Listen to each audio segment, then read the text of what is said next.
تخونوه وهو اللي حبكوا وأكلكوا وخلاكم تستفوا الفلوس.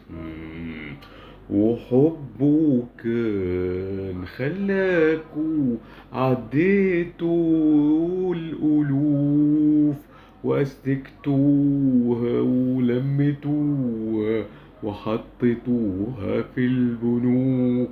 ازاي تخونوه وتدوسوا عليه وتطنشوه ليه كده وتبيعوه قد كده أصلكم عالي لما حبكم أكلكم وكنتم معاه حلوين ولميتوا الفلوس لا ما تخونوه. ما تحدي ماجيك سكين 4